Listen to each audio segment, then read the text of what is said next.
बिस्मिल्लाहिर्रहमानिर्रहीम। Food plan देखने लोगों को मेरा बहुत बहुत प्यार और सलाम।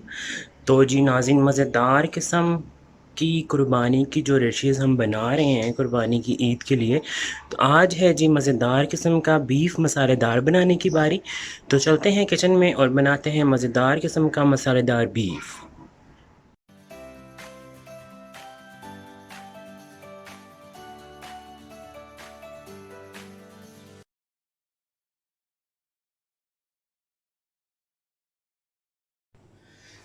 तो जी मेरे प्यारे प्यारे नाज़रीन, मज़ेदार किस्म का मसालेदार बीफ बनाने की जो रेसिपी है, ईद पे जैसे ही कुर्बानी होती है तो फटाफट दिल करता है कि झटपट सी हम मज़ेदार सी डिशें बनाएं और मज़े इंजॉय करें। तो ये मसालेदार बीफ भी बहुत झटपट सी रेसिपी है। इसके लिए मुझे क्या चाहिए, मैं क्वांटिटी बता रहा हूँ, आप इसे डबल भी कर सकते हैं।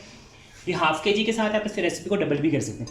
ये हाफ़ के जी मेरे पास बीफ है, ये देखिए इस तरह कट बोटी कट में है ये, ठीक है। और इसमें 1.5 मीडियम साइज़ का प्याज जाएगा, 3 से 4 टमाटर जाएंगे, अदरक लहसुन की पेस्ट है, और दही हम थोड़ा सा डालेंगे 4-5 टेबल स्पून। बाकी जो नॉर्मल मसाले होते हैं, नमक, लाल मिर्च, थोड़ी सी हल्दी डालेंगे, खुश्क पिसा हुआ धनिया और गरम मसाला, इन तमाम से हम झटपट सा मसालेदार बीफ बनाएंगे।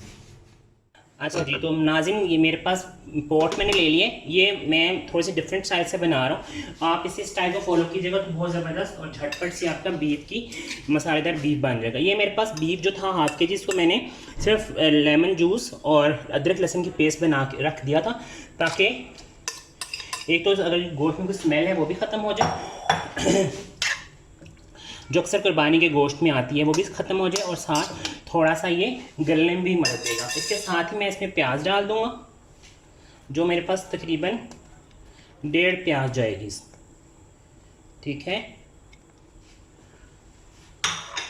साथ ही हम इसमें ऐड कर देंगे अदरक लहसुन की पेस्ट।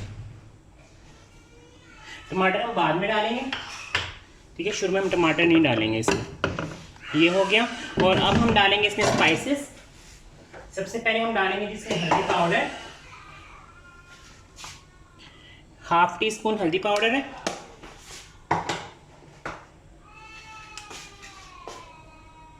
वन टीस्पून जाएगा जी इसमें लाल मिर्च का पाउडर,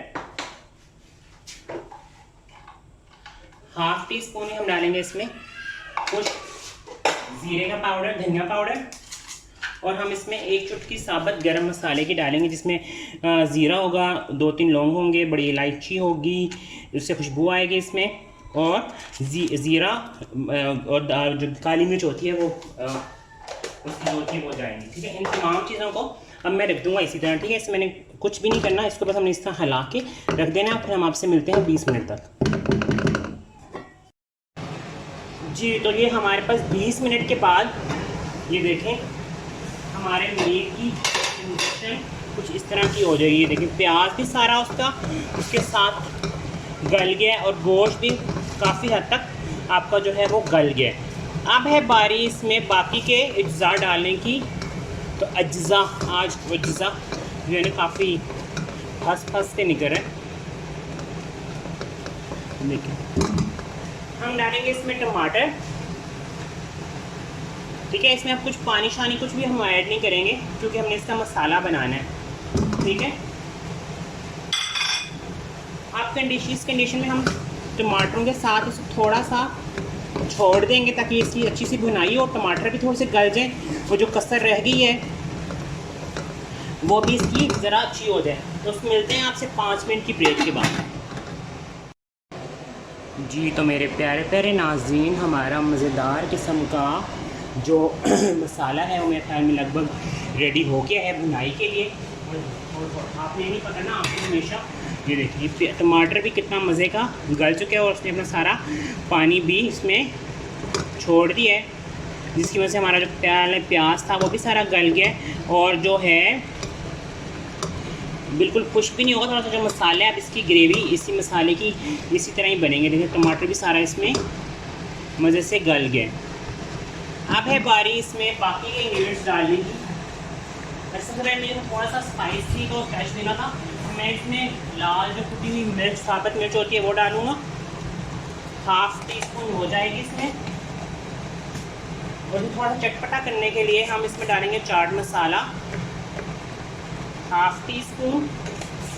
इससे इसका एक टेस्ट ज़रा खट्टा मीठा टेस्ट हो जाएगा और ऊपर से थोड़ा सा ये टेस्टी हो जाएगा। अब है बारी इसमें दही डालने की, तो मैं इसमें ज़्यादा दही नहीं डालूँगा, मैं इसमें डालूँगा जी 4 टेबलस्पून दही डालूँगा सिर्फ। अच्छा आप देखें मैंने अभी तक इसमें ऑयल नहीं डाला और नमक नहीं डाला। अब इस स्टेज पे मैं इसमें थोड़ा सा नहीं जो है 1 टीस्पून हम इसमें नमक डालेंगे, या हस्बे जायका जितना आप डालना चाहते हैं आप वो डालें। इसमें मैं 1 टीस्पून डाल रहा हूँ, आप अपने टेस्ट के मुताबिक डाल सकते हैं, ठीक है। अब आपने क्या करना है जी, अब आपने इसको थोड़ा सा दही के साथ इसकी भुनाई करनी है। इसको भुनने थे दही के साथ। अगर आपको इसको ढक्कन दे के भी भुनाई करनी है वो भी कर सकते हैं, और इस तरह करनी है तो इस तरह भी कर सकते हैं, डिपेंड करता है सब कुछ आप पे, ठीक है। ये मेरी जो है इस स्टेज पे थोड़ा सा मैं इसमें ये मैंने जूलियन कटा हुआ अदरक है वो भी डालूंगा ताकि इससे एक खुशबू अच्छी सी अंदर आए, ठीक है। मैं इसको सिर्फ 2 से 3 मिनट के लिए दम पे लगा रहा हूँ ताकि दही की जो है अच्छा सा से भुनाई करें, फिर मैं इसकी ऑयल से भुनाई करूँगा आपके सामने जी। तो नाज़रीन ये देखें हमारी दही के साथ इसकी भुनाई स्टार्ट हो गई। अब है बारी इसमें, अच्छा दही ऑयल जो है वो मसाले को यकजां करता है, वरना आपको लगेगा सारा ये अलग अलग मसाला। जब मैं इसमें ऑयल डालूंगा ना तो ऑयल है इसकी भुनाई को यकजां कर देगा। अब बारी है जिसमें मुझे 1/4 कप ऑयल डालने की। अब ऑयल जो है इसकी अच्छी सी इसकी भुनाई होगी और हमारा गोश्त जो है ऑलमोस्ट नहीं वो गल चुका है, ठीक है। अब उससे ज़्यादा उसमें कसर नहीं है, तो ये हमारा जो बीफ है बहुत मज़े का गल चुका है। बस अब इसकी भुनाई होनी है। भुनाई में इसका सारे जो टमाटर वगैरह थोड़ा थोड़ा नज़र आ रहे हैं, सब कुछ मिक्स हो जाएगा मसाले में, ठीक है। तो बस की भुनाई करते हैं, फिर वापस आते हैं, इसकी फ़ाइनल लुक दिखाते हैं आपको। ये देखें नाज़रीन हमारा मज़ेदार किस्म का जो मसालेदार बीफ है, मसाला भी साथ इसके जो है वो भुनाई हो रही है। ये देखें साइडों पे ऑयल ऊपर आना स्टार्ट हो गया। अब इस स्टेज पे हम क्या डालेंगे, जिसमें हम बस डालेंगे इसमें थोड़ा सा अदरक, जूलियन कटा हुआ, देसी खानों की शान और धनिया, सब्ज़ मिर्चें और थोड़ा सा गरम मसाला। ज़्यादा गरम मसाला मत डालेगा, उससे आपका बीफ सारा काला हो जाएगा, ठीक है। अब इसको सिर्फ हमने 2 से 3 मिनट के लिए दम पे इसलिए रखना है ताकि सारे मसालों की खुशबू अंदर तक रच बस जाए, फिर हम आपको फाइनल लुक दिखाते हैं। तो जो मेरे प्यारे प्यारे नाज़रीन हमारा मज़ेदार किस्म का कितना ज़बरदस्त कलर आया है, इसका बिल्कुल ब्लैक नहीं हुआ, वरना अक्सर लोग बीफ पकाते हैं उनका काला हो जाता है।